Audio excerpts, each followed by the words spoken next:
જય શ્રી કૃષ્ણ. જય શ્રી કૃષ્ણ. તમારું બાળક કયા ધોરણમાં અભ્યાસ કરે છે? મારું બાળક પહેલા નંબરમાં અભ્યાસ કરે છે. આજે એનું રિઝલ્ટ છે તો તમને કેવી ખુશી છે? અમને બહુ જ ખુશી છે કે એવી તો અમારે ક્યારેય ખુશી નથી મળી, એવી ખુશી છે આજે. અને વર્ષ દરમિયાન બાળકો, શિક્ષકો અને વાલી દ્વારા જે મહેનત કરાવવામાં આવે છે એના વિશે તમે શું કહેવા માંગો છો? એની વિશે તો અમે ખૂબ ખૂબ ધન્યવાદ કહેવા માંગીએ છીએ કે અમારા બાળકને પહેલો નંબર આવ્યો છે. શાળા દ્વારા જે આપણે શનિવારની પરીક્ષા લેવામાં આવે છે એના વિશે શું કહેવા માંગો છો? એને બહુ સરસ કહેવી છે કે દર શનિવારે એક્ઝામ લેવામાં આવે, પરીક્ષા લેવામાં આવે તે સારું કહેવાય છોકરાઓ માટે. અને વર્ષ દરમિયાન જે શાળામાં પ્રવૃત્તિઓ થાય છે એના વિશે શું કહેવા માંગો છો? એની વિશે તે અમે સારું કહેવા માંગીએ છીએ કે એની વિશે બધી પ્રવૃત્તિ વિશે બધી જાણકારી મળે, કે ઓળખાણ બધી થાય કે આને આ કહેવાય, આને આ વસ્તુ કહેવાય, બધી ઓળખ પડે એની.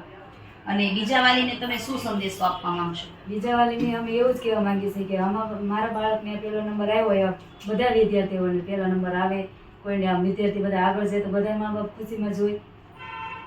Thank you.